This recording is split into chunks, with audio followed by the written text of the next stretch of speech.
లూకాసు వార్త 15వ అధ్యాయము మొదటి వచనాన్ని చదువుతాను. అందరూ చూడాలి. సందర్భం చాలా ప్రాముఖ్యం. అంతేనండి, సందర్భం చాలా ప్రాముఖ్యం కదా. దిన కార్యక్రమం రోజు భోజనాలు పెడతారు, మెచ్యూర్ ఫంక్షన్ రోజు భోజనాలు పెడతారు, ఇల్లు ఓపెనింగ్ రోజు భోజనాలు పెడతారు, పెళ్ళికి భోజనాలు పెడతారు, దినానికి పెడతారు కదా. కానీ అన్ని పెళ్ళిళ్ళు అవుతాయా? అన్ని దిన కార్యక్రమాలు అవుతాయేటి? అన్ని ఇల్లు ఓపెనింగ్ అవుతాయేటి? అన్ని మెచ్యూర్ ఫంక్షన్లు అవుతాయా? పంచికట్లు అవుతాయా? దేంది దానికే ఉందా లేదా? గుడ్డెద్దు సేలో పడినట్టు పెళ్లి జరుగుతుంటే దినం రండ్రా అన్నారు అనుకో, తేడా వచ్చేద్ది. ముయ్ నోరు ముయ్, అశుభం మాటలు నువ్వుని. పెళ్లి జరుగుతుంటే దినం అంటావేటి అంటారా? అంటే సందర్భము చాలా ప్రాముఖ్యం. అందుకే దేవుడు ఏమని మాట్లాడుతున్నారు తెలుసా? లేఖనములను కానీ దేవుని శక్తిని కానీ ఎరుగక పొరబడుచున్నారు. దేవుని ఆత్మ మనల్ని పొరపాటులోకి నడిపించదండి. ఇప్పుడునే దేవుని ఆత్మ సర్వసత్యంలోకి మనల్ని నడిపిస్తుంది. హల్లెలూయా. అయితే ఈ ఆత్మ వేరొక ఆత్మ. అందుకే పౌలు గారు అన్నారు కదా, వేరొక ఆత్మ, వేరొక యేసు, వేరొక స్వార్థ. ఇప్పుడు ఆ పాస్టర్ గారు చూపించిన యేసు ఎవరో తెలుసా? పాపిని హీరో చేసే యేసు, పాపిని హీరోని, మళ్ళీని పరిశుద్ధుల్ని జీరో చేసే యేసా? జాగ్రత్తగా అధ్యయనం చేద్దాం. ఇక్కడ మొట్టమొదట 15వ అధ్యాయం 1వ వచనం 2వ వచనం మాత్రం ఇది చాలా ప్రాముఖ్యం. 15వ అధ్యాయము 1, 2 వచనాలు. ఒకప్పుడు సమస్తమైన సుంకరులను పాపులను ఆయన బోధ వినుటకు ఆయన దగ్గరకు వచ్చుచుండగా పరిసయ్యులను శాస్త్రులను అది చూచి ఇతడు పాపులను చేర్చుకొని వారితో కూడా భోజనము చేయుచున్నాడని చాలా సనుగుకొనిరు. మహాగణుడు అయిన దేవా యేసయ్య, మీరు మాతో మాట్లాడితే మేము బ్రతుకుతాం. భయంకరమైనటువంటి దినాలలో ఏది సత్యమో ఏది అసత్యమో, ఏది అపవాది వంచనో కపటమో పన్నాగమో మోసమో తెలియజేయగలిగేటువంటి శక్తిమంతుడా మిమ్మల్ని ఆశ్రయించాం. కృపగల దేవా, నీ వాక్యమును వక్రీకరించి మేము ధ్యానించినను అధ్యయనం చేసినను ఆ వాక్యములో నిలిచినను దేవా మేము నిత్య నరకాగ్నిపాలు అయిపోతామనేటువంటి గ్రహింపు కలిగిన వారమై ప్రమాదపు స్థితిలో ఉన్నామని ఎరిగిన వారమై సర్వసత్యంలోకి నడిపించగలిగేటువంటి పరిశుద్ధాత్మ తండ్రి, నీ ఆత్మశక్తితో ప్రభువా మమ్మును మీరు నడిపించండి. ఈ వాక్యములో ఉండేటువంటి సత్యాలను మీరు మాకు సుస్పష్టంగా వివరించండి. ఎవరిలో ఏ కన్ఫ్యూజన్ లేకుండా భయంకరమైనటువంటి దినాలలో ఈజీ బోధలలో దేవా వారు పరలోకం చేరేవారిని చేరనివ్వక ప్రభువా, పరిసయ్యుల వలె శాస్త్రుల వలె వారు జ్ఞానమనే తాళపు చెవిని ఎత్తుకుపోయారు, అయితే వారు పరలోక రాజ్యం ప్రవేశించిన వారిని ప్రవేశింపనివ్వరని సెలవిచ్చిన మాటను బట్టి నాయన, గడిచిన వారం శాస్త్రుల నీతి కంటే పరిసయ్యుల నీతి కంటే మీ నీతి అధికం కాకపోతే పరలోక రాజ్యంలో ప్రవేశింపరని సుస్పష్టంగా మాతో మాట్లాడవు తండ్రి. ఈ దినం ఈ అంశములో నుండి మీరు మాతో మాట్లాడుతుండగా మా ప్రాణాత్మ దేహాలను మీ స్వహస్తాలకు సమర్పిస్తూ మీలో మేము నిలిచింటుకు సహాయం చేయమని యేసు అతి పరిశుద్ధ నామమును అడిగి వేడుకుని పొందుకొని ఉన్నాం పరమ తండ్రి, ఆమేన్. ఇక్కడ జరిగిన సందర్భం ఏంటంటే, యేసుక్రీస్తు ప్రభువారు వాక్యం ప్రకటిస్తున్నప్పుడు సుంకరులు పాపులు ఆయన వాక్యాన్ని వినడానికి ఆయన దగ్గరకు వచ్చారు.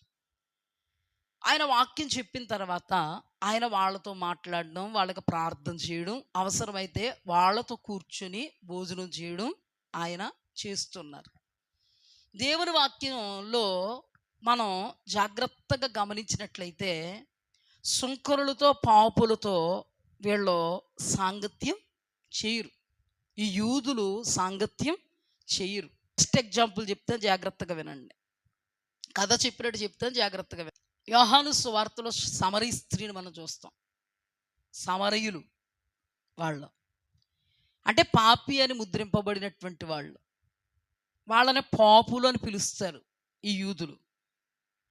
అంతేకాదు వాళ్ళ వీళ్ళు ఒకటే, కానీ వాళ్ళు పట్టబడినోళ్ళు, దొరికితే దొంగ, దొరికిపోయినోళ్ళు.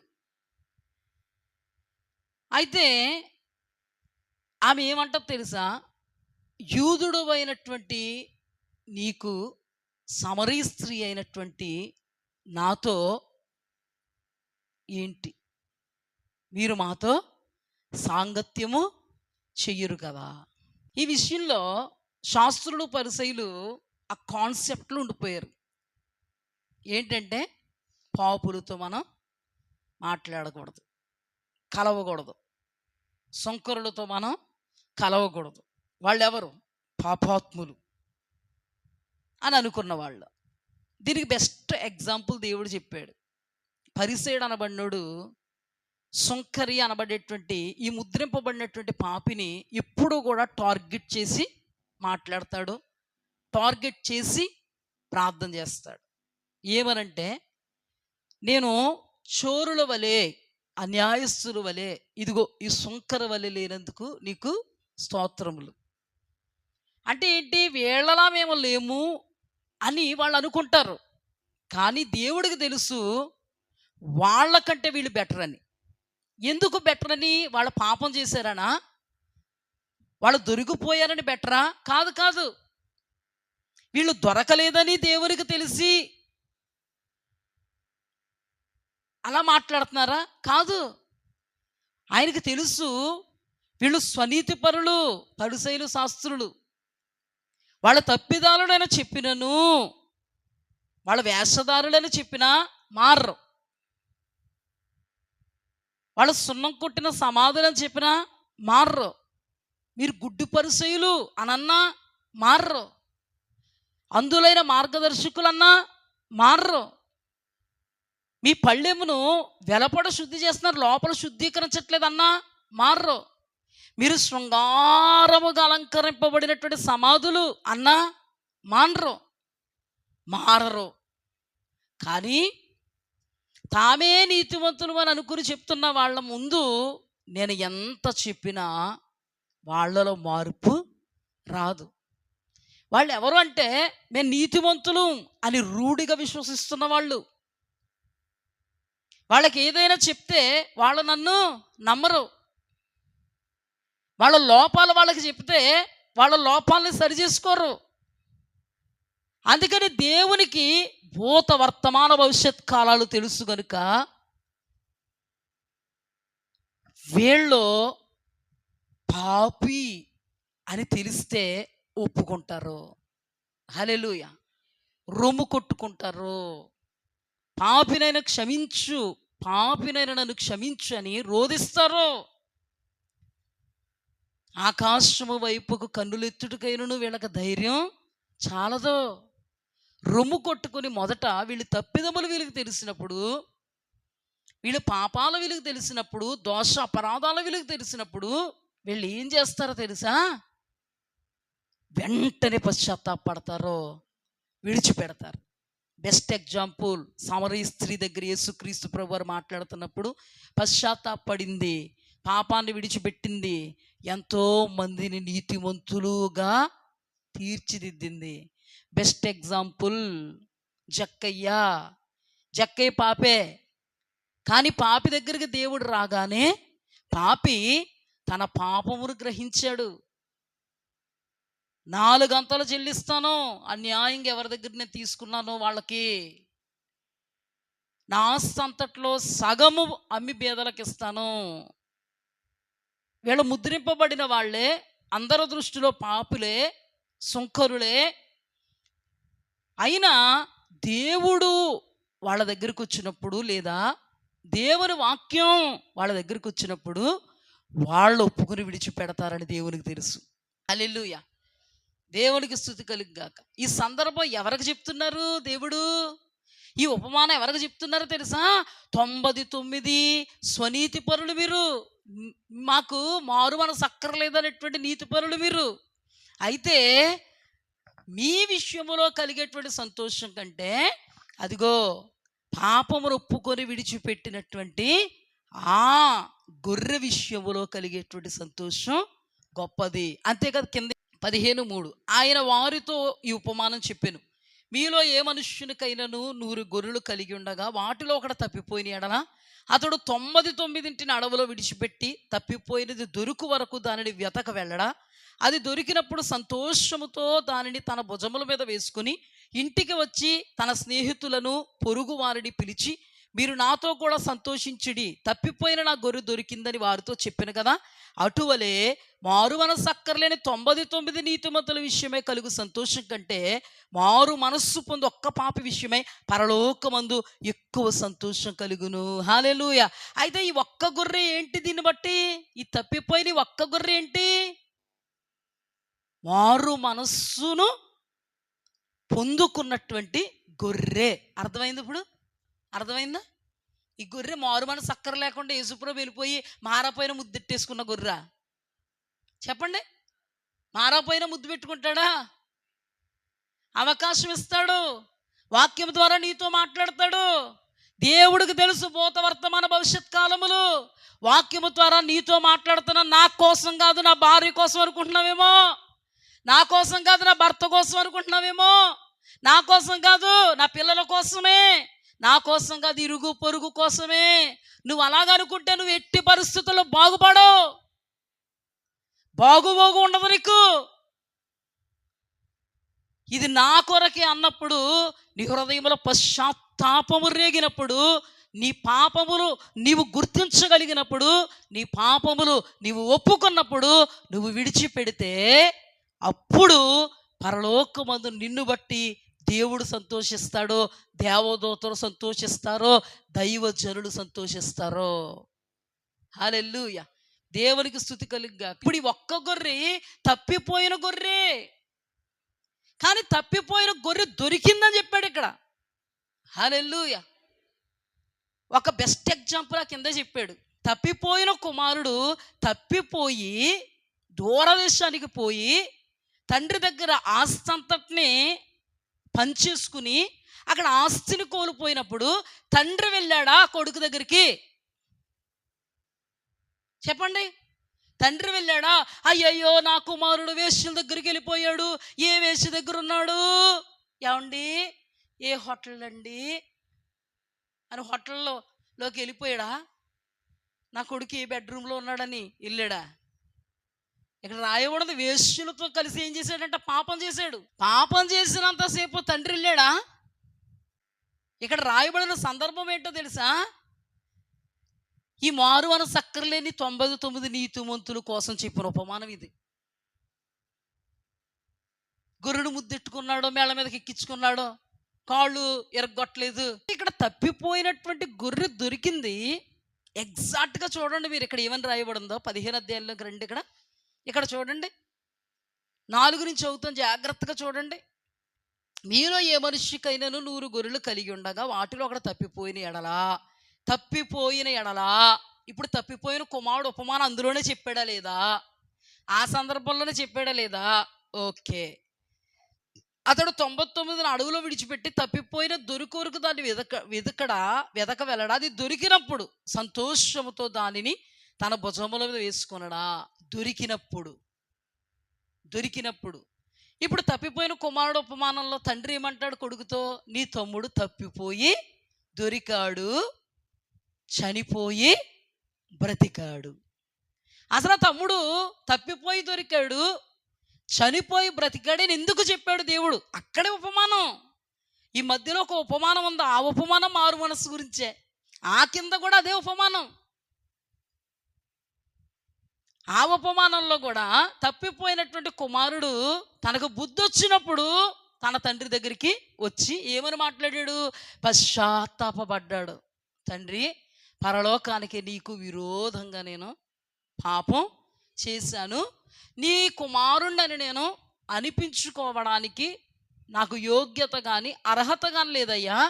తండ్రి, నీ కూలివానిలో ఒక కూలివానిగా నన్ను ఉండనిమ్ము. హల్లెలూయా. తప్పిపోయింది దొరికినప్పుడు సంతోషం వచ్చింది, హల్లెలూయా.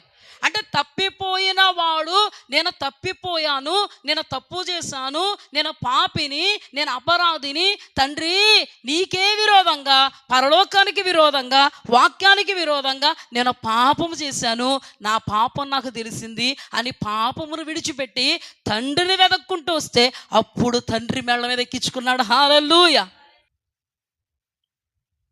అర్థమైందా? తండ్రి ఎప్పుడు ఎక్కించుకున్నాడు మెడల మీద? ఎప్పుడు హత్తుకున్నాడు? ఎప్పుడు ముద్దు పెట్టుకున్నాడు? ఎప్పుడు ప్రశస్త వస్త్రాలు తొడిగించాడు? ఎప్పుడు ఉంగరం పెట్టాడు? కాలుకు చెప్పులు పెట్టాడు? ఎప్పుడు సింహాసనం ఎక్కించాడు? తప్పిపోయినది దొరికినప్పుడు, తప్పిపోయిన వాడు తిరిగి వచ్చినప్పుడు.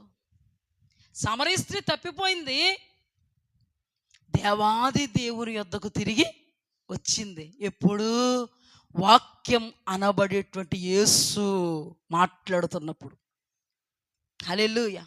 సంఘములో ఉన్నటువంటి నువ్వు తప్పిపోయావేమో, నువ్వు తప్పిపోయావని నీ తప్పు తెలుసుకోవాలనే దేవుడు వాక్ ప్రత్యక్షతనిచ్చి నీతో మాట్లాడుతున్నప్పుడు నువ్వు ఆ తప్పిదమును తెలుసుకుని, తండ్రి నీకే విరోధంగా, వాక్యానికి విరోధంగా, దైవ వాక్కుకు విరోధంగా నేను పాపము చేశాను, నన్ను క్షమించు అంటే తప్పిపోయిన నువ్వు దొరుకుతావు.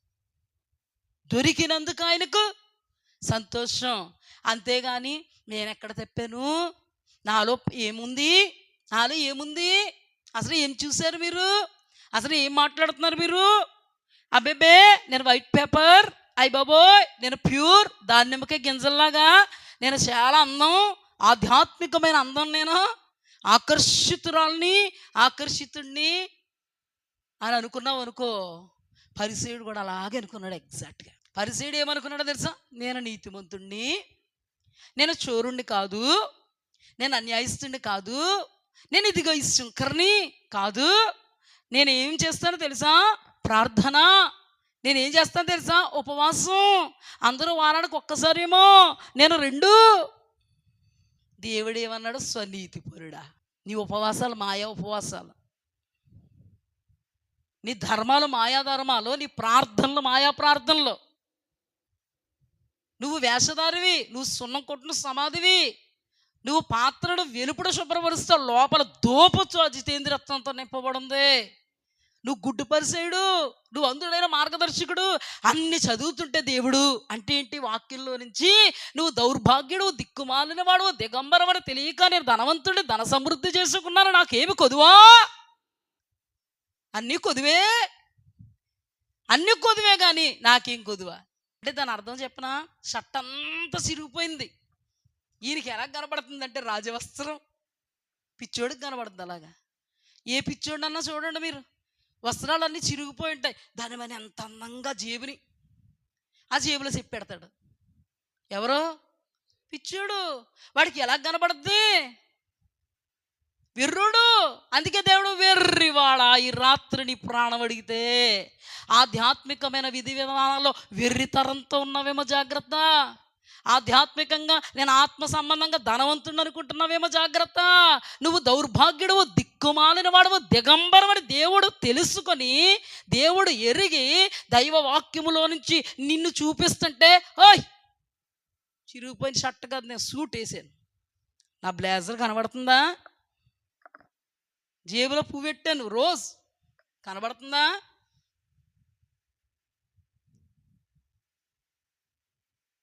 మన వస్త్రాలు ధరిస్తామండి, దిగంబరత్వం కనబడుతుంది ఆయనకి. హలో, నిద్రపోకండి మరి, పాడేటి దిగంబరత్వం ఎవరికి కనబడద్ది? ఆదాము హవ్వలు తమ దిగంబరులు. దేవుడు అంటాడు దిగంబరవని ఎరగక. శాస్త్రులు పరిశీలి పైనుంచి కిందకి వాళ్ళలో ఉన్నటువంటి అక్రమాన్న అవినీతిని దేవుడు మాట్లాడుతుంటే వాళ్ళు ఏమంటున్నారు తెలుసా? మేము నీతివంతులు,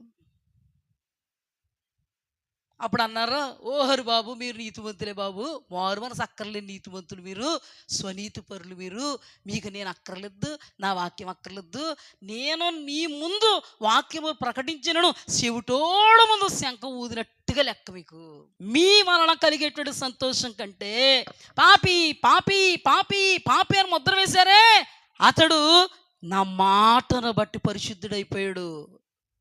తన తప్పిదాలు ఒప్పుకున్నాడు, తన పాప శాపదోష అపరాధాలు ఒప్పుకున్నాడు, రొమ్ము కొట్టుకున్నాడు, పాపినని నన్ను క్షమించన్నాడు, నీతిమంతుడిగా తీర్చాను నేను. అతడు నీతిమంతుడు. నువ్వెవరో? మారు మనస్సు అక్కర్లేని నీతిమంతులు మేము. నువ్వెవరో? మారు మనస్సు కొరకు ప్రాకులాడి మారు మనస్సును సంపాదించుకున్నటువంటి నీతిమంతులు. చెప్పండి, మారు మనస్సు అక్కర్లేని నీతిమంతులు ముద్దెట్టుకున్నాడా? మరలా చెప్తున్నాను, ముద్దెట్టుకున్నాడు ఎక్కడైనా? పరిసయ్యులారా, శాస్త్రులారా, నా నిండు వందనాలయ్యా మీకు అన్నాడా? అన్నాడా? ఒక మాటలో చెప్పనా, రాళ్ళు రువ్వాడండి. నేను రాళ్ళు రువ్వానని చెప్తే ఈ అందులోకి యేసుప్రభు ఎప్పుడు రాళ్ళు రువ్వాడు అంటారు వీళ్ళు. అంటే అంత జ్ఞానం అనమాట మనకి. రాళ్ళు రువ్వాడా లేదా? పూల వర్షమా రాళ్ళు వర్షం కురిపించాడా పరిసయ్యుల మీద, శాస్త్రుల మీద? నీతిమంతులుగా తీర్చాడా?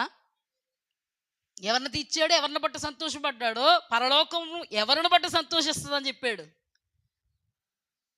మారు మనస్సు పొందిన వారి నిమిత్తము. పరలోక రాజ్యములో దేవదూతలు సంతోషిస్తాయి, దేవాది దేవుడు సంతోషిస్తాడు, దైవజనుడు సంతోషిస్తాడు. ఈ లోకంలో తోటి విశ్వాసులు మాదిరిగా చేసుకుంటారు. హల్లెలూయా. అద్భుతమైన పాయింట్ని దేవుడు మాట్లాడుతున్నారు. వాక్యం నీ దగ్గరకు వస్తున్నప్పుడు కానీ పక్కోళ్ళు నువ్వు చూసావా? మారు మనసు అక్కర్లేని క్రైస్తవుడే. నిన్ను నువ్వు చూసుకున్నావా? మారు మనస్సు కొరకు తాపాత్రయపడుతున్నటువంటి క్రైస్తవుడివే. ఇప్పుడు చెప్పండి, దేవాది దేవుడు ఏమన్నాడు? తప్పిపోయినటువంటి కుమారుడికి బుద్ధి వచ్చినప్పుడు, తండ్రి దగ్గరకు వచ్చినప్పుడు మెడ మీద పడ్డాడు, ముద్దు పెట్టుకున్నాడు, వస్త్రాలు ధరింపజేశాడు, ఉంగరం తొడిగాడు, చెప్పులు తొడిగాడు, సింహాసనం ఎక్కించాడు, విందు చేయించాడు. ఇక్కడ కూడా ఎగ్జాక్ట్గా దేవుడు ఏమన్నాడు? 15వ అధ్యాయం 5వ వచనం. అది దొరికినప్పుడు, అంటే ఎవరో దొరికినప్పుడు? తప్పిపోయిన కుమారుడు దొరికినప్పుడు సంతోషముతో దానిని తన భుజముల మీద వేసుకుని ఇంటికి వచ్చి తన స్నేహితులను, పొరుగు వారిని పిలిచి, ఇక్కడ కూడా తప్పిపోయిన కుమారుడు దగ్గర రండి. 15వ అధ్యాయము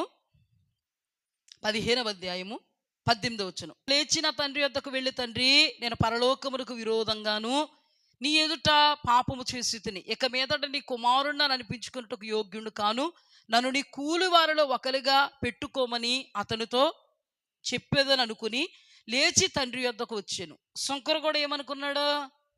ఆకాశము వైపు కన్నులెత్తుడికైనా ధైర్యం చాలే. ఇప్పుడు తండ్రి దగ్గర కుమారుడిగా ఉండాలనుకోవడానికి అతనికి ధైర్యం సరిపోలేదు. ఆకాశం వైపు కన్నులెత్తుడికని ధైర్యం చాలక పాపిని రొమ్ము కొట్టుకుంటూ పాపమును క్షమించమని అడిగాడు. ఇక్కడ కూడా కుమారుడు ఏం చేశాడు? తండ్రికి కుమారుడిగా ఉండుటకు నేను అర్హుణ్ణి కాను, నేను చేసిన పాపం అంతా ఇంత కాదు, కూలివానిలో ఒకడిగా అయినా నా తండ్రి పెట్టుకుంటాడు నన్ను, కుమారుడు నన్ను అనిపించుకోవడానికి నాకు యోగ్యత లేదు, కోల్పోయాను నేను అని గ్రహించినప్పుడు, వచ్చినప్పుడు, అప్పుడు 20 వాడింకా దూరముగా ఉన్నప్పుడు, హల్లెలూయా, తండ్రి వారిని చూచి కనికరపడి పరిగెత్తి వాడి మెడ మీద పడి ముద్దు పెట్టుకున్నాను. ఇప్పుడు చెప్పండి, ఆ తప్పిపోయిన గొర్రె ఇంకా దూరముగా ఉన్నప్పుడు, గొర్రెల కాపరి అనబడేటువంటి తండ్రి ఎప్పుడు వెళ్తాడు అక్కడికి? అతడు ఇంకా దూరముగా ఉన్నప్పుడు. అతను హృదయంలో పశ్చాత్తాపడి తన తప్పు తెలుసుకుని ఇంకా దూరముగా ఉన్నప్పుడే ఈ గొర్రెల కాపరు వెళ్ళి మెడ మీద పెట్టుకి ముద్దు పెట్టుకుని తీసుకొచ్చి ఇరుగోలతో పొరుగోలతో నా తప్పిపోయిన గొర్రె దొరికింది అని చెప్పి పెద్ద విందు చేసేటంట. ఇక్కడ కూడా ఎగ్జాక్ట్గా ఏం చెప్పాడు తండ్రి? నేను 21 అప్పుడు ఆ కుమారుడు అతనితో, తండ్రి, నేను పరలోకమునకు విరోధంగా నీ ఎదుటను పాపము చేసి తిని ఇక మీదట నీ కుమారుణ్ణి అనిపించుకున్నట్టుకు యోగ్యుని కానేను. అయితే తండ్రి తన దాసులను చూచి ప్రశస్తమైన వస్త్రములు త్వరగా తెచ్చి వీనికి కట్టి వీరి చేతికి ఉంగరం పెట్టి పాదములకు చెప్పులు తొడిగించుడి, కొవ్విన దూడను తెచ్చి వధించుడి, మనము తిని సంతోషపడుదుము. ఈ నా కుమారుడు చనిపోయి మరలా బ్రతికాడు, తప్పిపోయి దొరికాడు. అంతటా వారు సంతోషపడసాగిరి. ఇక్కడ పెద్దోడు ఏం చేశాడు? అసలు ఈ ఉపమానాలు ఎందుకు చెప్పాడు దేవుడు? మారు మనసు అక్కర్లేని నీతిమంతుల కోసం చెబుతూ, మారు మనస్సు కోసం ప్రాకులాడే ఒక్క గొర్రె కోసమైనా దేవుడు సంతోషపడతాడు, లేదా తప్పిపోయిన ఆ కొడుకు కోసం దేవుడు సంతోషపడతాడు అని మాట్లాడుతున్నాడు. అంటే ఏంటి? మీరు 99 మంది ఉండొచ్చు, శాస్త్రులారా, పరిసయ్యులారా, మీ ద్వారా నాకు కలిగే సంతోషం కాదు. అంతకంటే సంతోషం ఏంటో తెలుసు నాకు? మారు మనస్సు కొరకు ప్రాకులాడేటువంటి వ్యక్తి. హల్లెలూయా. అందుకే అక్కడ దేవుడు అన్నాడు, ఇతని కంటే అతడు నీతిమంతుడు. అంటే ఇతని యందు సంతోషపడడం కంటే అతని యందు దేవుడు ఎక్కువ సంతోషపడ్డాడు. హల్లెలూయా. ఎక్కడ కూడా పెద్ద కుమారుడు కంటే ఎక్కువ చిన్న కుమారుడు విషయంలో సంతోషపడ్డాడు. ఇక్కడ 99 గొర్రెల కంటే ఎక్కువ తప్పిపోయి దొరికినా అని రాయబడింది. తప్పిపోయి దొరికిన గొర్రె విషయంలో సంతోషపడ్డాడు. హల్లెలూయా. ఎవరికంటే ఎక్కువ సంతోషం వచ్చింది ఆయనకి? పరిసయ్యుల శాస్త్రుల కంటే. అదే పరిసయ్యుల శాస్త్రులు ముద్రించి పాపులతో సుంకరులతో నువ్వు కూర్చుంటున్నావా, నువ్వు తింటున్నావా అన్నారే, మీకంటే ఎక్కువ సంతోషం మీరు పాపులను పిలుస్తున్న వారిని బట్టి నాకు కలిగింది. ఎందుకంటే మీరు మారలేదు, వాళ్ళు మారారు. దేవునికి స్తుతి కలుగుగాక. ఇప్పుడు చెప్పండి, సంఘంలో ఎంతమంది ఉన్నాం? వాక్యాన్ని స్వీకరించి మారిన వాళ్ళని బట్టి సంతోషమా, మారని వాళ్ళని బట్టి సంతోషమా? ఏమండి, వేల కొలది ప్రజలుంటే సుఖం ఏంటండి? ఉన్న 10 మంది అయినా రక్షణ వస్త్రాన్ని కాపాడుకొని పరలోకం వెళ్ళిపోతే అదే సంతోషం. దేవుని కనుసైగలు అన్నీ ఉన్నాయి, ఆయనకి ఎప్పుడు ఇవ్వాలో తెలుసు. అంతవరకు మిమ్మల్ని దేవుడు ఏం చేస్తారు తెలుసా? ప్యూరిఫై చేస్తారు, ఫిల్టర్ చేస్తారు. అర్థమైందా? చిన్నప్పుడు నేను చదువుకుంటున్న రోజుల్లో ఒక పద్యం అన్నమాట. గంగి గోవు పాలు గరిటెడైనను చాలు. గాడిద పాలు ఏం చేసుకుంటారు? తట్టుడు. అర్థమైందా? గంగి గోవు పాలు గరిటైనా ఒక గరిటికి గుంట గరిటలే, ఒక గరిటికి 2 గరిటెలు నీళ్లు, గ్లాసు టీ. బేరలతో తెచ్చి పెట్టారంట. ఏ పాలు? 190 మంది దేవునికి అనుకూలంగా లేని వాళ్ళని బట్టి దేవుడు సంతోషించడు. 10 మంది దేవునికి అనుకూలంగా ఉంటే వాళ్ళని బట్టి దేవుడు సంతోషిస్తాడు. హల్లెలూయా. దైవ జనాంగం విశ్వాసులు వేల కొలది వచ్చేస్తే సంతోషం ఉండదు. నిజ దైవజనుడికి వాక్యానుసారంగా బ్రతికే వాళ్ళను బట్టి సంతోషపడతాడు నిజ దైవజనుడు. దేవునికి స్తుతి కలుగుగాక. ఇప్పుడు చెప్పండి, ఎందుకు చెప్పాడండి దేవుడు ఈ ఉపమానాలు? వాళ్ళ గురించే, సనుక్కుంటున్న పరిసయ్యుల గురించే. ఓ పరిసయ్యులారా, దీని సెమరీ ఏంటంటే, ఓ పరిసయ్యులారా, వాడు నీ పాపి పాపి పాపి అన్నారు. యేసుప్రభువా, నువ్వు పాపులతో కూర్చున్నావు, పాపులతో తింటున్నావు, పాపులతో స్నేహం చేస్తున్నావు అన్నారు. మీకంటే పుణ్యాత్ములయ్యే వాళ్ళు. హల్లెలూయా. మీరు పరలోకం ప్రవేశించరు కానీ, నేను ముద్రేసి చెప్తున్నాను, మీరు పరలోకం ప్రవేశించరు కానీ వీళ్ళ పరలోకం ప్రవేశిస్తారు. అందుకే యేసుప్రభు ఏమన్నారు? బాప్తిస్మమిచ్చి యోహాను దైవ వాక్యముతో మీ మధ్యలోనికి వచ్చినప్పుడు అతన్ని మీరు తృణీకరించారు. సుంకరులు, పాపులు, వేశ్యలు అతనిని చేర్చుకొని అబ్రహాం, ఇస్సాకు, యాకోబులతో కూడా పరలోకమందు కూర్చున్నారు. ఎవరిని బట్టండి సంతోషం? చెప్పండి. వాక్యము విని వాక్యమును బట్టి తప్పిదములు తెలుసుకుని ఆ తప్పిదములను గ్రహించి వాటిని ఒప్పుకొని పెంట మీద పారబోసుకున్న వాళ్ళు దేవునికి ఇష్టలు. హల్లెలూయా. విడిచిపెట్టాల్సినవి విడిచిపెట్టి హత్తుకొనాల్సిన వాటిని హత్తుకుంటూ ఆధ్యాత్మికమైన విధి విధానాలలో దినదినము అభివృద్ధి చెందుతూ ఉన్న వాళ్ళను బట్టి దేవుడు సంతోషపడతాడు. హల్లెలూయా. వీళ్ళేమో తెగ బాధపడిపోతున్నారు. సుంకరులు పాపులు, సుంకరులు పాపులు, సుంకరులు పాపులు అని. దేవుడు ఏమని తేల్చాడు? మీకంటే నీతిమంతులు, మీకంటే నీతిమంతులు. మీరే నీతిమంతులు. మారు మనసు అక్కర్లేదు మీకు. మారు మనసు అక్కర్లేకపోతే పరలోకం అక్కర్లేదు మీకు. మారు మనస్సు పొందుడి, పరలోక రాజ్యం సమీపించింది. ప్రకటన గ్రంథంలో అయినను మారు మనస్సు పొందితే సరి. ప్రతి సంఘాన్ని చూడండి మీరు, మారు మనస్సు పొందండి. స్మరణ విషయంలోను ఫిలదెల్ఫియా విషయంలో తప్ప మిగతా అన్ని సంఘాలకి ఇంటికి వెళ్ళిన తర్వాత చూడండి, మారు మనస్సు అనే పదం కనబడుతుంది. యేసుప్రభు వారు కదా, నాకు తెలియక అడుగుతున్నా, ప్రకటన గ్రంథంలో వాళ్ళు ఎందుకు మరి మారు మనసు పొందితే సరి అన్నాడు? మరి మెళ్ళ మీద ఎక్కించుకోలేదే? అర్థమవుతుంది మీకు?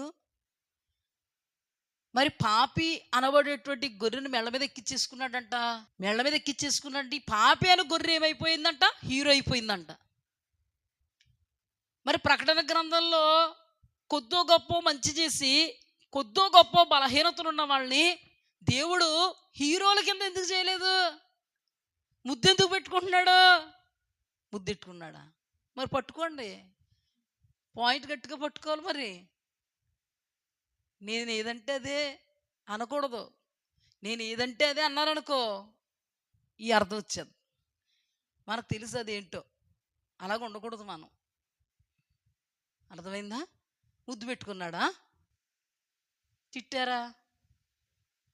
ఏమండి, మనకి తిట్లులాగే కనబడతాయా, వినబడతాయా?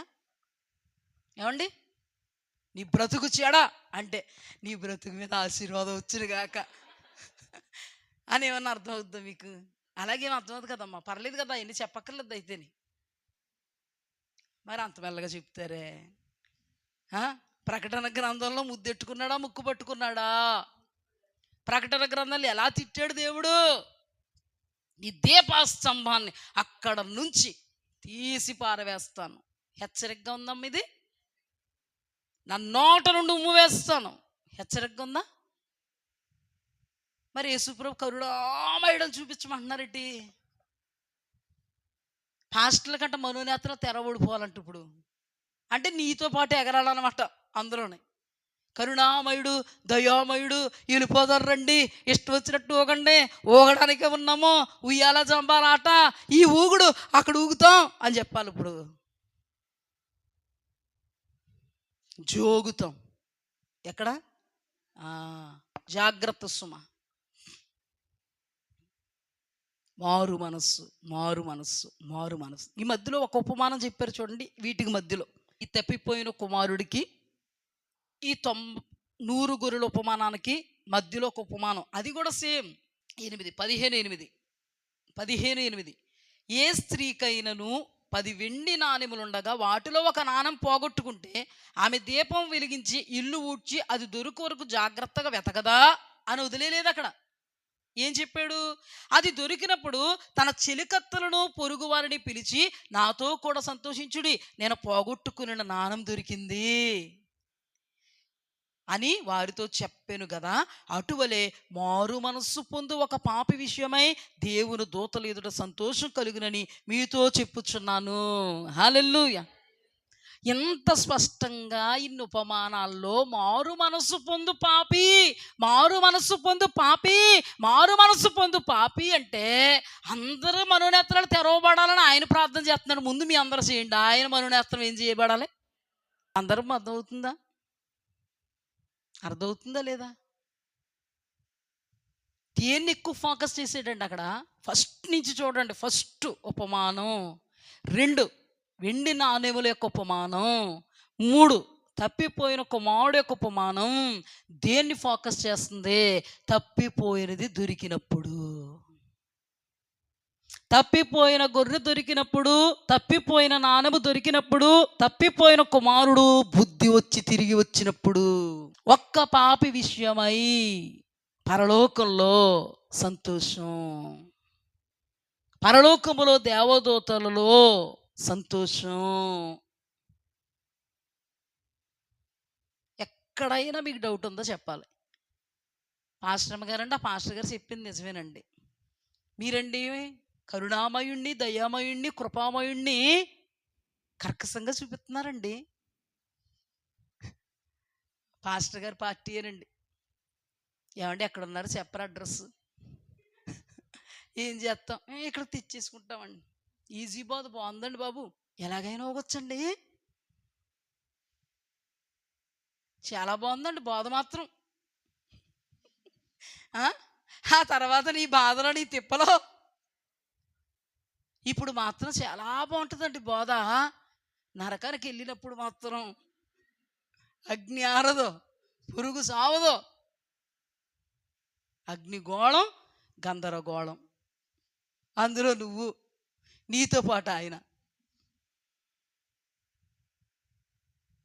ఇరుకు మార్గమున ప్రవేశింప పోరాడుడి, విశాల మార్గములో ప్రయాణించేవారు ఎందరో, ఇరుకు మార్గములో ప్రవేశించేవారు కొందరే. పోరాడండి ఇరుకు మార్గంలో ప్రవేశించడానికి. దైవజనులు వాక్యం ప్రకటిస్తున్నప్పుడు ఒళ్ళు దగ్గర పెట్టుకుని నా కోసం ఏం మాట్లాడుతున్నాడు దేవుడు అన్నట్టుగా గ్రహింపు కోసం ప్రోకులాడండి, పోరాడండి. ఏ తప్పులున్నాయి నాయన నా జీవితంలో, ఏ లోపాలున్నాయి, ఏ పాపాలున్నాయి, ఏ శాపాలున్నాయి, ఎరిగెరిగి ఎక్కడ చెడిపోయాను, నా బ్రతుకు ఏంటో నాకు చూపించు నాయన.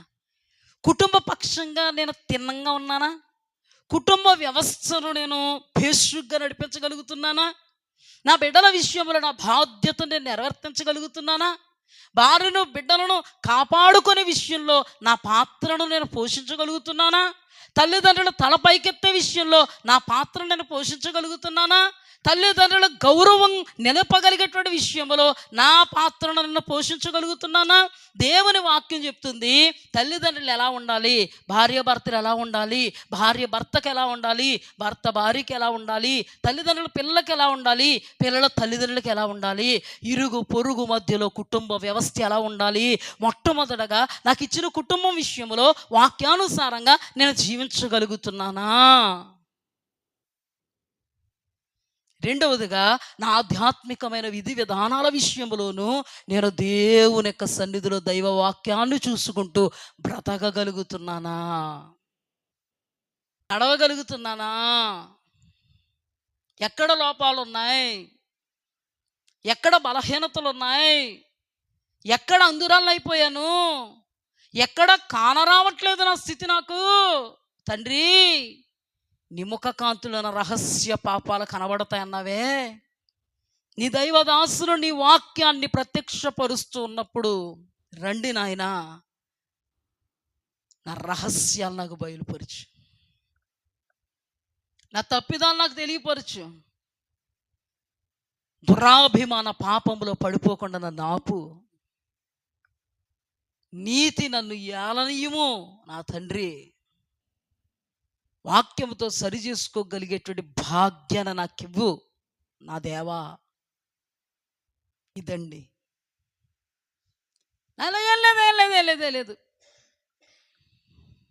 ఏం లేదు, నీకోసమే వాక్యం, నీకోసమే వాక్యం. అబ్బాయి నీకు అక్కర్లేదు వాక్యం, మరి ఇప్పుడే పరలోకం వెళ్ళిపోయి ఫీలింగ్ నీది. అయ్యో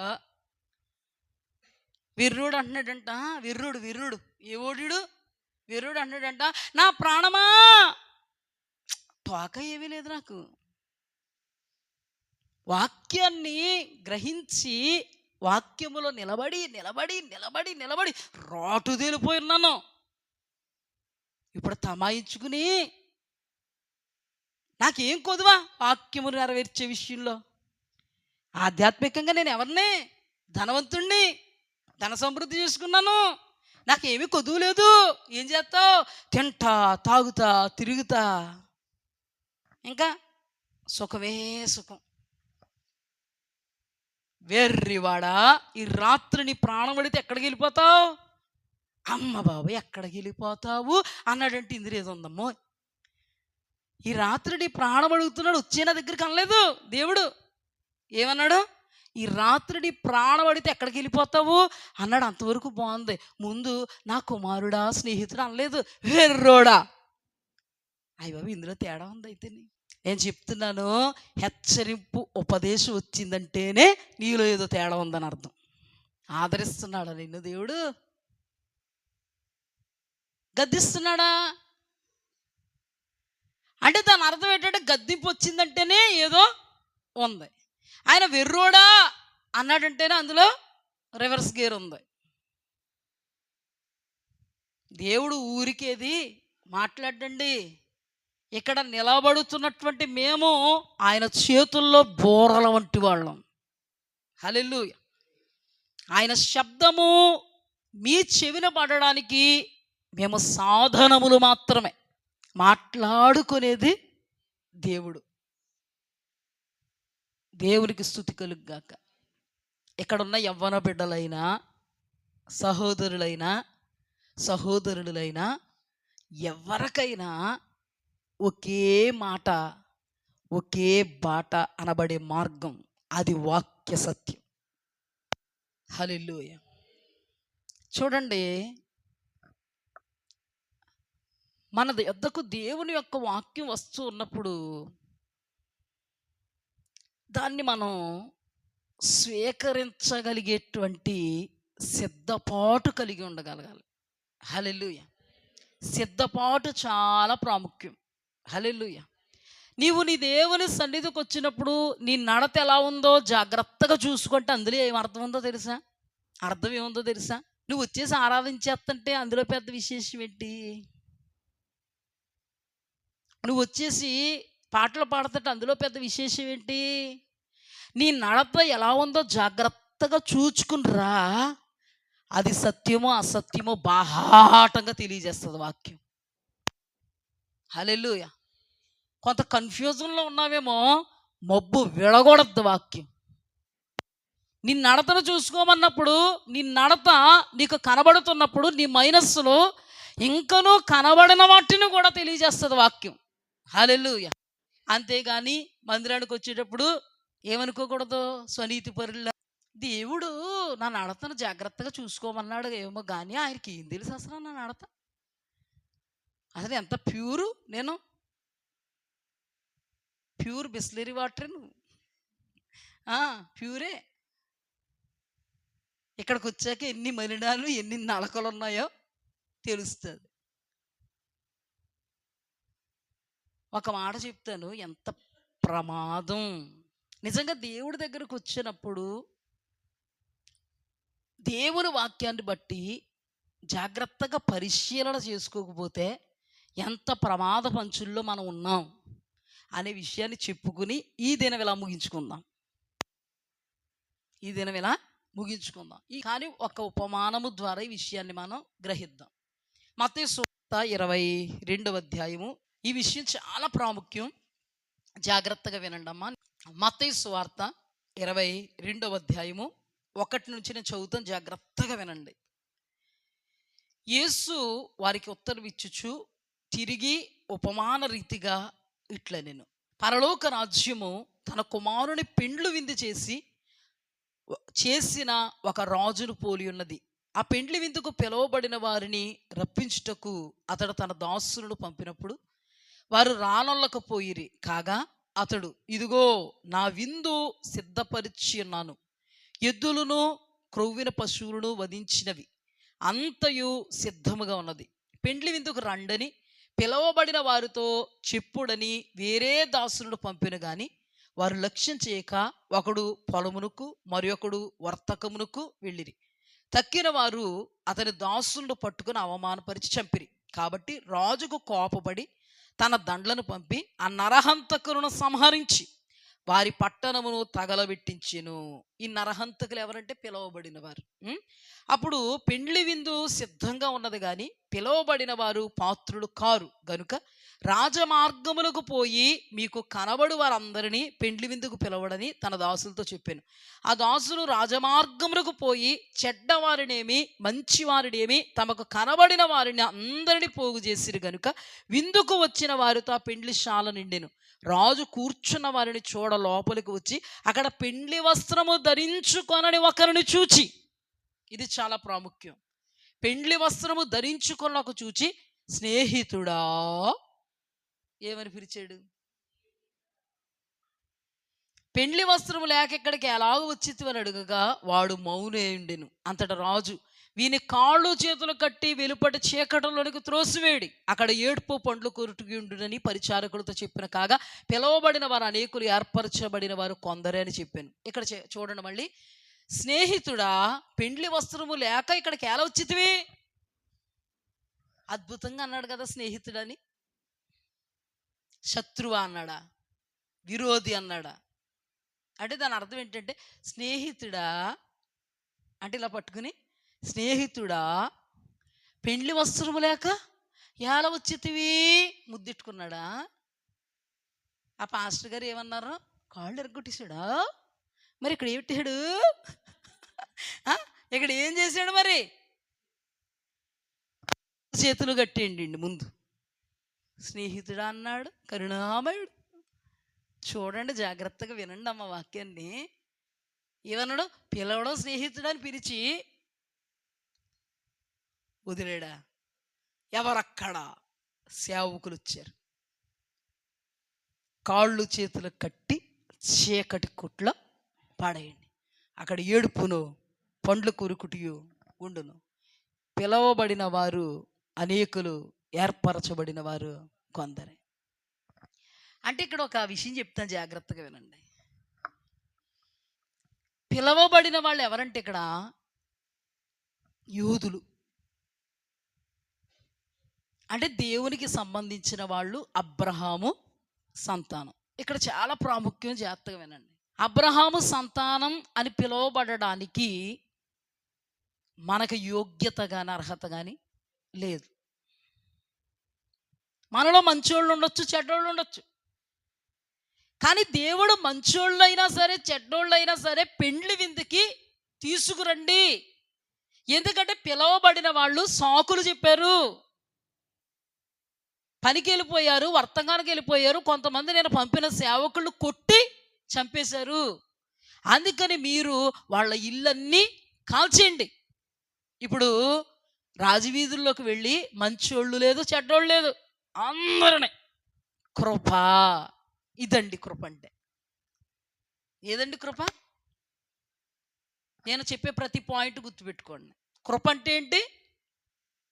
అబ్రహాము సంతానము కానటువంటి మనల్ని అబ్రహాము సంతానంలోనికి, అంటే ఆత్మీయ అబ్రహాము సంతానంగా చేసింది దేవుని కృప.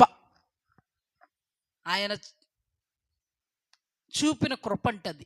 అయితే ఈ కృపను కాపాడుకోవాలా కాలదనుకోవాలా? మనం ఇప్పుడు మంచోళ్ళైనా చెడ్డోళ్ళైనా పర్లేదు, తీసుకొచ్చేయండి విందుకి. ఇప్పుడు విందుకి వెళ్ళిపోయాం మనం. ఇప్పుడు ఈ కృపను కాపాడుకోవాలా కాలదనుకోవాలా? ఒకరు కాలదన్నుకున్నందుకు మనకి కృప వచ్చింది. ఈ విషయం బైబిల్ స్టడీలో చాలా క్షుణ్ణంగా సుస్పష్టంగా మనం అధ్యయనం చేసాం. అందుకని మీకు లోతుగా చెప్పట్లేదు, అయినా మీరు అర్థం చేసుకోగలుగుతున్నారు. వాళ్ళు కాలదన్నుకుంటే ఆ కృప మనకు వచ్చింది. దేవుడు ఎప్పుడు కూడా కృపను కాలదన్నుకున్న వాడి స్థానంలో వేరొకడిని నియమించడం ఆయనకు అలవాటు. ఎవరో చెప్తే విన్నాను, లూసిఫర్ కృపను కోల్పోయాడు, ఆ స్థానంలో 3 దేవదూతల్ని దేవుడు ఏర్పాటు చేసుకున్నారంట. ఒక తల్లి చెప్పడం విన్నాను నేను. సౌలు కృపను కోల్పోతే ఆ స్థానంలో దేవుడు దావీదును ఏర్పాటు చేసుకున్నాడు. ఇస్కరియోతు యోధా కృపను కోల్పోతే ఆ స్థానంలో మత్తయి పేరిట చీట్ వచ్చింది, అంటే మత్తయిని దేవుడు ఏర్పాటు చేసుకున్నాడు. ఇలా మనం రాణి అయినటువంటి వస్తీ కృపను కాలదన్నుకుంటే ఎస్తేరుకు ఆ కృపను దేవుడు అనుగ్రహించాడు. ఇలా చెప్పుకుంటూ పోతే కృపను కాలదన్నుకుంటే ఆ కృపను కాలదనుకున్నటువంటి స్థానాన్ని దేవుడు పూడ్చగలడు. హల్లెలూయా. నువ్వు పరిచర్య చేస్తున్నావు, ఆ పరిచర్య నువ్వు కాలదనుకున్నావు అనుకో, నీ కోసం చూడండి, ఇలాగా కాలదనుకున్నావు, అంతకంటే శ్రేష్టమైన వాళ్ళు దేవుడిస్తాడు. అద్భుతం ఏంటో తెలుసా? వస్తీ కంటే శ్రేష్టమైనది ఎస్తేరు, సౌలు కంటే శ్రేష్ఠుడు దావీదు, ఇస్కరియోతు యోధా కంటే శ్రేష్ఠుడు మత్తీయ. ఆగదు, సాగిపోద్ది, ఎట్టి పరిస్థితులు ఆగదు. కొంతమంది అనుకుంటారు, నాకు చెప్పాలా, నాతో మాట్లాడాలా, వాళ్ళే మాట్లాడాలా, ఎవరితో మాట్లాడించకూడదు, దిగి దిగి రావాలా. నేనంటాను, నీ దగ్గరికి దిగి దిగి దిగి వచ్చేది ఏమీ లేదు, నువ్వే దిగి దిగి దిగి పోతావు. ఎవరు నాకన్ని ఎత్తి ఎత్తి ఎత్తి ఎత్తి పాట ఉంది కదా, ನನ್ನ ಎತ್ತಿ ಎತ್ತಿ ನಿಲ್ಲಿಸಿದೆ ಸರ್ವಶಕ್ತ ನೀನೇ, ನನ್ನ ಧೂಳಿನಿಂದ ಎತ್ತಿದೆ ಸಮಾಧಾನಕರ್ತ ನೀನೇ. ಹಲ್ಲೆಲೂಯಾ ಹಲ್ಲೆಲೂಯಾ హల్లెలూయా హల్లెలూయా. కొంతమంది ఎలా ఉంటారంటే, వాళ్ళు చెప్తేనే చేస్తాం,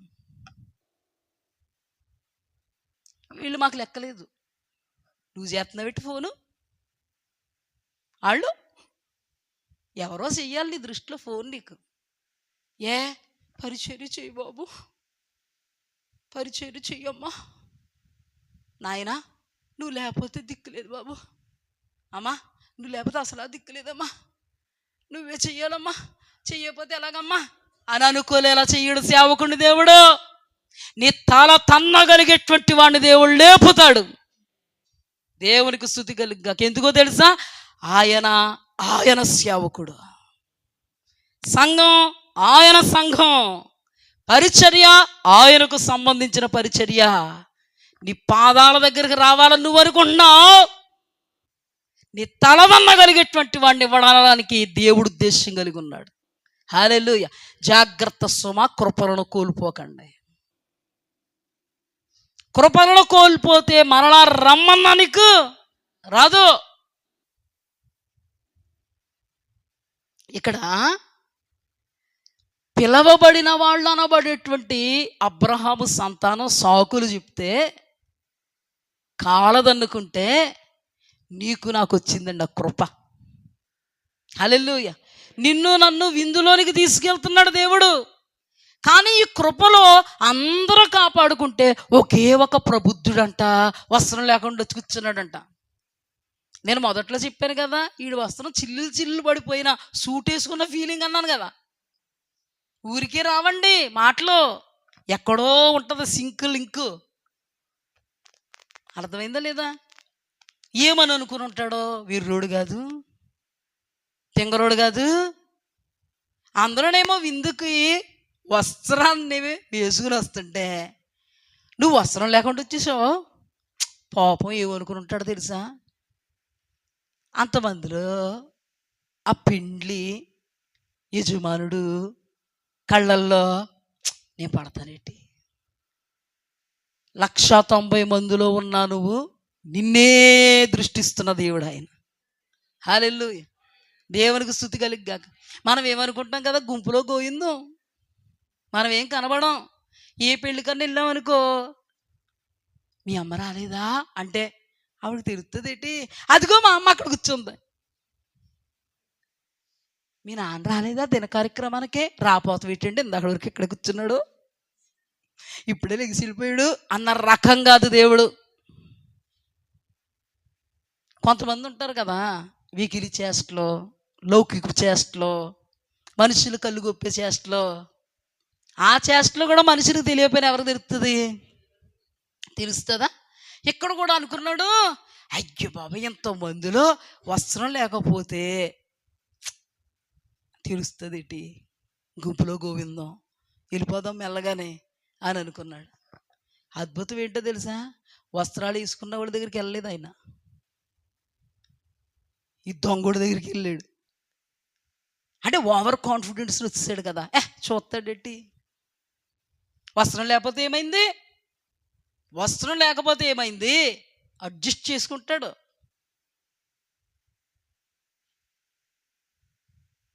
10 రోజులు అన్నం లేకపోతే ఏముంది, అడ్జస్ట్ చేసుకో.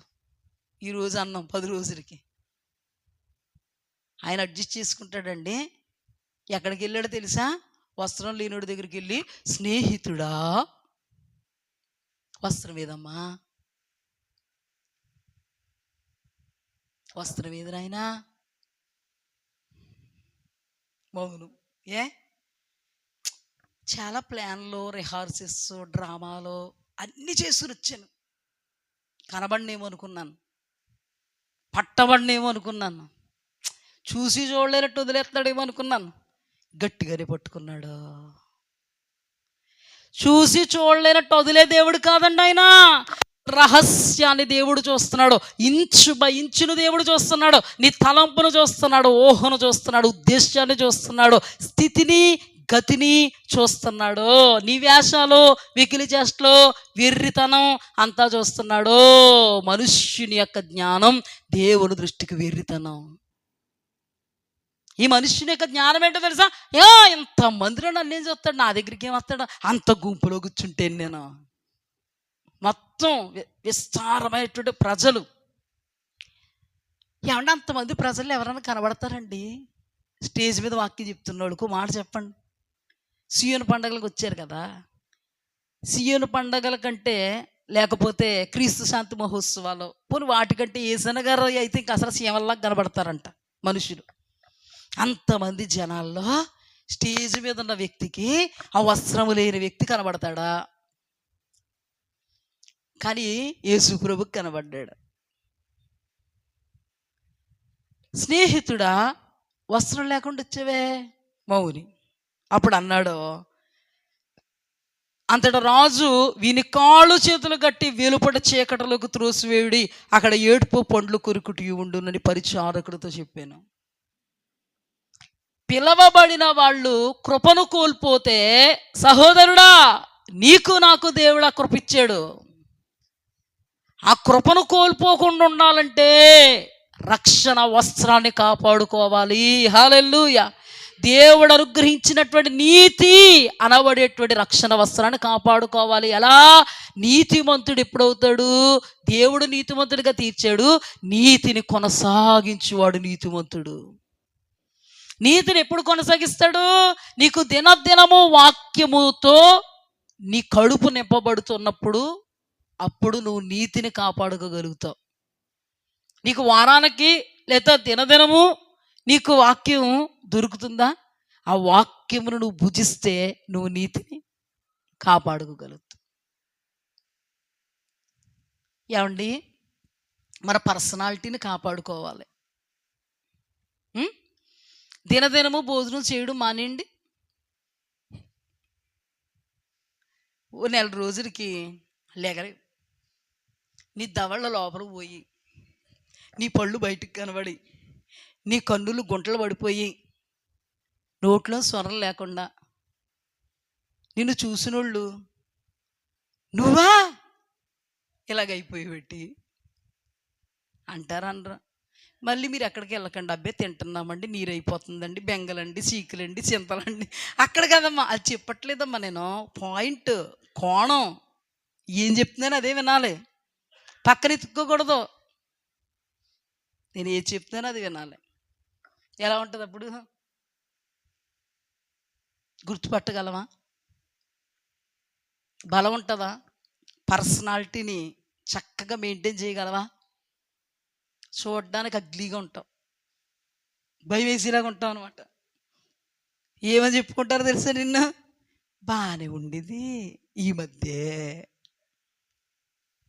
అవునా కదా? రూపురేఖలు ఏమవుతాయి? నువ్వు మెయింటైన్ చేయాలంటే శారీరకంగా నీ శరీరానికి అనుదినము అందాల్సినటువంటి శారీరక ఆహారం నీకు అందితే నీ పర్సనాలిటీని నువ్వు కాపాడుకోగలుగుతావు. అలాగే ఆధ్యాత్మికమైనటువంటి ఈ ఆత్మ అనబడేటువంటి ఈ పర్సనాలిటీని నువ్వు కాపాడుకోవాలంటే ఆత్మ సంబంధమైన ఆహారము నీకు దినదినము ఉండాలి. దేవునికి స్తుతి కలుగుగాక. నీకు వారానికి ఉందనుకో, ఆ వారముకు దేవుడు నీకు ఇచ్చినటువంటి ఆహారము అనుదినము నెమరు వేసుకుంటూ వాక్యములో ఉండగలగాలి. అప్పుడు నీ ఆధ్యాత్మికమైనటువంటి ఆ లోపల ఉన్నటువంటి ఆత్మ పౌష్టికంగా ఉంటుంది. లేదా రూపురేఖలు ఏమవుతాయి? మారిపోతాయి. అర్థమైందా? ఇప్పుడు చూడండి, కృపను కాపాడుకోవాలంటే, వస్త్రాన్ని కోల్పోకుండా ఉండాలంటే మనకి శ్రద్ధ కావాలి, వాక్యం కావాలి, సహవాసం కావాలి, సన్నిధి కావాలి. కడవరి దినాలలో, అపాయకరమైనటువంటి కాలాలలో ఆ దినము సమీపించిన కొలది మరి ఎక్కువగా మనం ఏం చేయాలి? సమకూర్చబడాలి. ఆత్మ సంబంధమైనటువంటి పాటలతో ఆయన్ని ఆరాధన చేయగలగాలి. దైవ వాక్ ప్రత్యక్షతను దేవుడు అనుగ్రహిస్తున్నప్పుడు, ఆ వాక్కు ప్రత్యక్షపరచబడుతున్నప్పుడు, ఆ వాక్యములో మనము లీనమై మనలో ఉన్నటువంటి ముడత, కళంకము, మచ్చను తొలగించుకోవాలి. వాక్యమైనటువంటి సబ్బు మనల్ని రుద్దుతుంది, యేసు రక్తము మనల్ని కడుగుతుంది. హల్లెలూయా. సబ్బేనంటే మరక తీస్తుంది. ఓ పని చేయండి, సర్ఫ్ ఎక్సెల్ వాడతారో రిండి సబ్బు వాడతారో నాకు తెలియదు, కానీ ఏ సబ్బు అయినా పర్లేదు, వీలో బట్టలకు శుభ్రంగా రుద్దేసి మరకలు పోగొట్టి సారేసేయండి. అర్థమైందా మీకు? ఎవరో పాపం అలా చేయలేనట్టుంది. మరి చేశారన్నట్టుగా పరధ్యానంలోకి వెళ్తారట్టు చేసినట్టున్నాం ఇప్పుడే అన్నట్టు. సబ్బు రుద్దుతుంది, అప్పుడు మరక పోద్ది. అది శుద్ధీకరింపబడాలంటే నీరు కావాలి. అందుకే యేసయ్య రక్తము నిన్ను కడుగుతుంది. హల్లెలూయా. దేవుని యొక్క వాక్యము చాకలివాని సబ్బు వంటిది. ఆయన రక్తము నిన్ను కడిగి పరిశుద్ధపరచగలిగేది. హల్లెలూయా. ఈ వాక్యమే నీలో ఉన్న మచ్చ, ముడత, కళంకమును తీసివేస్తుంది. రుద్ది యేసు రక్తము ప్రతి పాపమును కడిగి శుద్ధీకరిస్తుంది. అర్థమవుతుందా? దేవుని వాక్యముతో రుద్దబడడం నేర్చుకో. హల్లెలూయా, హల్లెలూయా. రుద్దితే బాధ కలుగుద్దా లేదా చెప్పాలి.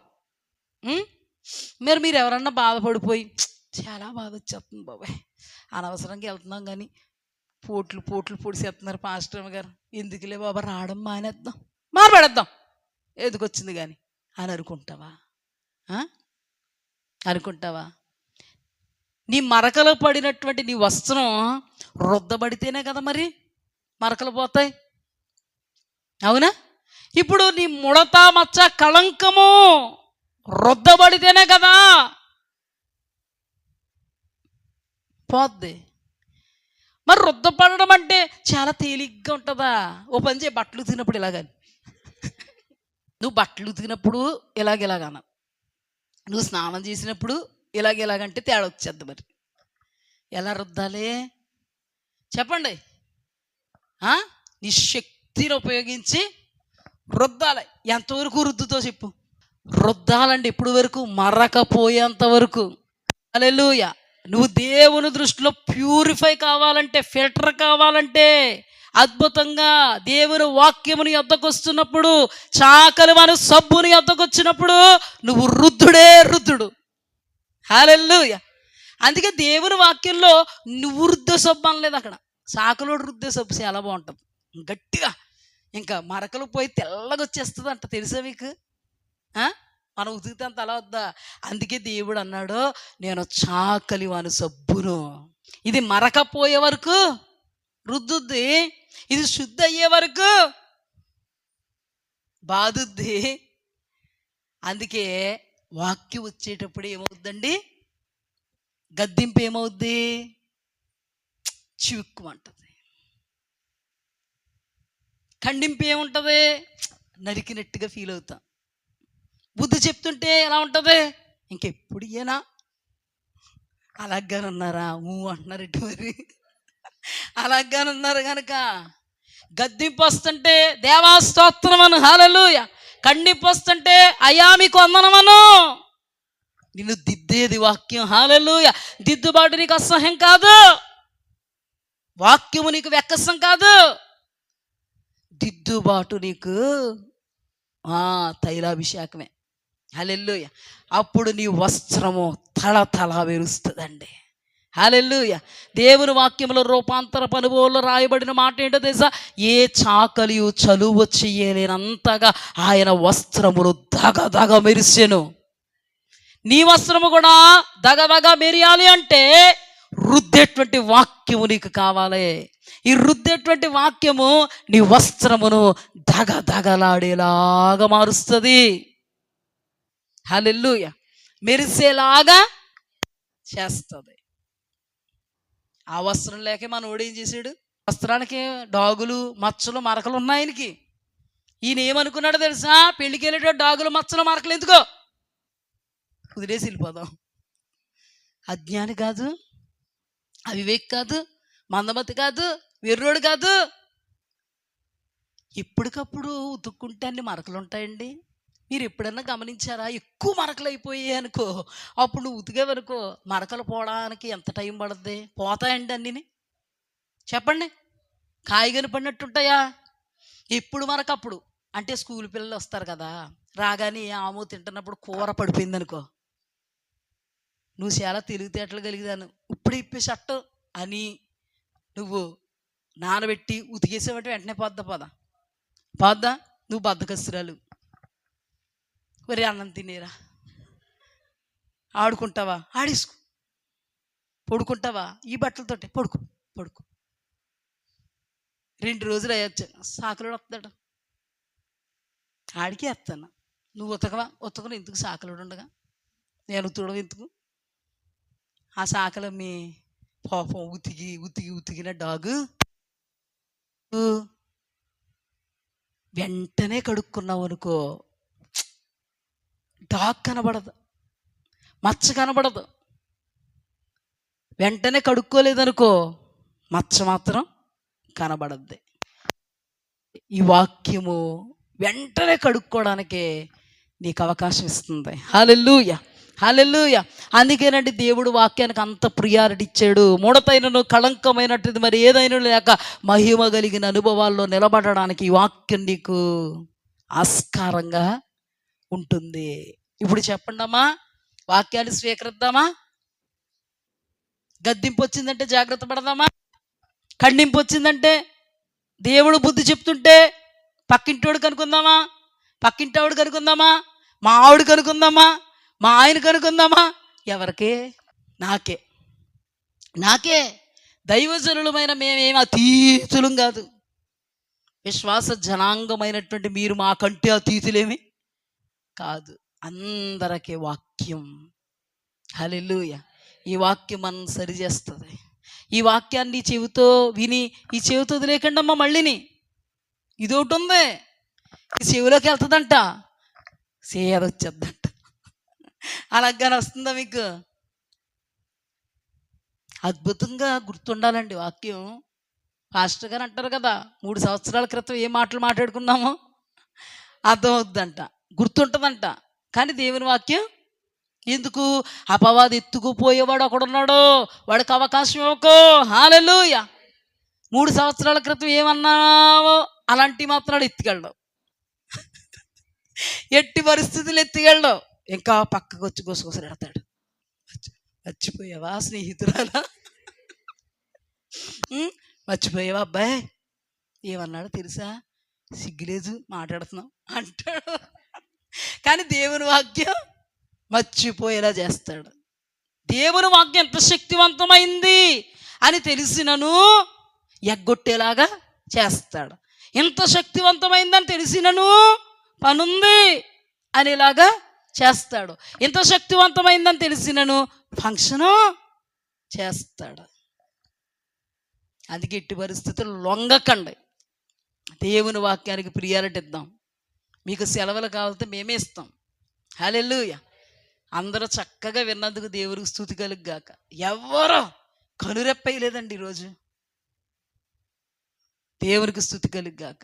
అందరూ ఇలా వర్ధిల్లుదురుగాక, ఎప్పటికప్పుడు బలవంతులగుదురుగాక. అమ్మా ఇప్పుడు చెప్పండి వాక్యం ఏం ధ్యానం చేసుకున్నామ్మా? ఎత్తిపోయాడా? కొంపదీసి ఏమన్నా ఎత్తుకుపోయాడా? ఇప్పుడు వరకు చెప్పాం పాపం వేస్టేనంటారా? ఓహో, స్టార్టింగ్ ప్రాబ్లం అనమాట. మనకు దేవుడు ఎవరో ఇచ్చిన, ఎవరో కోల్పోయినటువంటి కృపను దేవుడు మనకిచ్చాడండి. ఇప్పుడు ఈ కృపను మనం కోల్పోతే వెర్రోళ్ళం కదా. ఏమంటే వస్త్రం లేకుండా ఎలాగొచ్చేసాడండి అంత వెర్రోళ్ళలాగా? ఆ వస్త్రాన్ని కాపాడుకోమని చెప్తున్నాడు దేవుడు. ఎందుకంటే వస్త్రాన్ని కాపాడుకోకపోతే పరలోకం నీకు ఉండదు. ఈ వస్త్రాన్ని ఎవరు దొంగిలిస్తాడు? సాతాను. దొంగిలించడానికి ఏమి ఇస్తావు నువ్వు? అవకాశం ఇవ్వకుండా దొంగిలించగలడా? నో. అవకాశం ఇస్తున్నావంటే వాక్యానికి నీ యొద్ద చోటు లేకపోతే ఇస్తావు. అవకాశం ఇవ్వో, వాక్యం నీ యొద్ద ఉన్నప్పుడు అవకాశం ఇవ్వవు. ఇటు కృపలో దేవుడు మనల్ని నడిపించును గాక.